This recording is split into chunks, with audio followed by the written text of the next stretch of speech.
നമസ്തേ. ഇന്നത്തെ വീഡിയോയിലൂടെ നമ്മൾ മനസ്സിലാക്കുന്നത് രാഹു ലഗ്നം മുതൽ ഓരോ ഭാവങ്ങളിലും നിന്നാലുള്ള ഫലത്തെക്കുറിച്ചാണ് ഈ വീഡിയോയിലൂടെ പറയുന്നത്. ലഗ്നത്തിൽ രാഹു നിന്നാൽ രോഗിയും കലഹശീലനും സാഹസ പ്രവർത്തികളിൽ ഏർപ്പെടുന്നവനും ഹിംസയിൽ താൽപ്പര്യമുള്ളവനുമായിരിക്കും.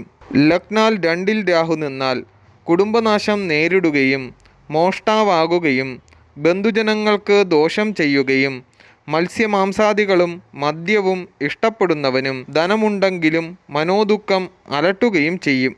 ലഗ്നാൽ 3-ൽ രാഹു നിന്നാൽ ജനങ്ങളാൽ അംഗീകരിക്കപ്പെടുന്നവനായിരിക്കും. ധൂർത്തനാണെങ്കിലും ധനനേട്ടം ഉണ്ടായിരിക്കും. സഹോദരനാശം വരുത്തും. നേത്രരോഗം ബാധിക്കുകയും ചെയ്യുന്നു. ലഗ്നാൽ 4-ൽ രാഹു നിന്നാൽ മനോദുഃഖം, മാതൃക്ലേശം എന്നിവയുണ്ടാകും. ജനിച്ച വീടിന് ദോഷം വരുത്തും. വിദ്യാഗുണം, ബന്ധുബലം എന്നിവ കുറയും. ലഗ്നത്തിൻ്റെ 5-ൽ രാഹു നിന്നാൽ സ്ത്രീകളിൽ നിന്ന് മാനഹാനിയും ധനനഷ്ടവും ഉണ്ടാകും. മുൻകോപിയായിരിക്കും. ബന്ധുജനങ്ങളിൽ നിന്ന് ദോഷാനുഭവങ്ങൾ ഉണ്ടാകും. ശത്രുനാശം സംഭവിക്കും. ലഗ്നാൽ 6-ൽ രാഹു നിന്നാൽ ശത്രുക്കളെ നശിപ്പിക്കുന്നവനും ധനവും പുത്രന്മാരെയും നൽകും. ലഗ്നാൽ 7-ൽ രാഹു നിൽക്കുമ്പോൾ അപവാദങ്ങൾ, മാനനഷ്ടം എന്നിവ സംഭവിക്കും. ധനം ദുർവ്യയം ചെയ്യും. രോഗങ്ങൾ അലട്ടും. അന്യ സ്ത്രീകളിൽ അമിതമായ താൽപ്പര്യമുണ്ടായിരിക്കും. ലഗ്നത്തിൻ്റെ 8-ൽ രാഹു നിൽക്കുമ്പോൾ 8-ൽ നിൽക്കുന്ന രാഹു ധനനഷ്ടത്തെ കൊടുക്കും.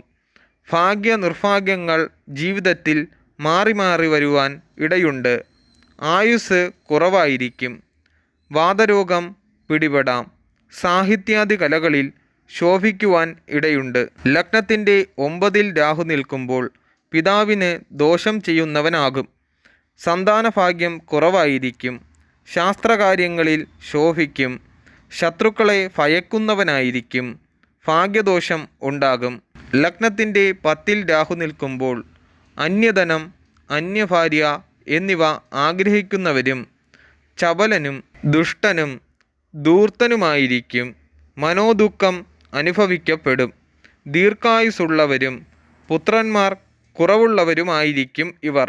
ലഗ്നത്തിൻ്റെ 11-ൽ രാഹു നിൽക്കുമ്പോൾ എല്ലാവിധ ഭാഗ്യാനുഭവങ്ങളും വിദ്യാഗുണം എന്നിവയും ഉണ്ടാകും.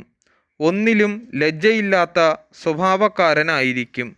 പുത്രഭാഗ്യം ഉണ്ടാകും. ലഗ്നാൽ 12-ൽ രാഹു നിൽക്കുമ്പോൾ രോഗം, ദുരിതം, ദാരിദ്ര്യം, അനാവശ്യ ധനവ്യയം എന്നിവ വരുത്തിവെക്കും. രോഗങ്ങൾ അലട്ടും. തൊഴിലിൽ പരാജയം സംഭവിക്കും. ബന്ധുഗുണം ഉണ്ടായിരിക്കുകയില്ല തുടങ്ങിയ ഫലങ്ങൾ അനുഭവപ്പെടും. ഈ പറഞ്ഞ ഭാവങ്ങളിൽ നിൽക്കുന്ന രാഹുവിന് ശുഭഗ്രഹങ്ങളുടെ ദൃഷ്ടിയോ യോഗമോ മറ്റ് യോഗമോ ഉണ്ടായാൽ ഈ ഫലം പൂർണ്ണമായും ഉണ്ടാകുകയില്ല.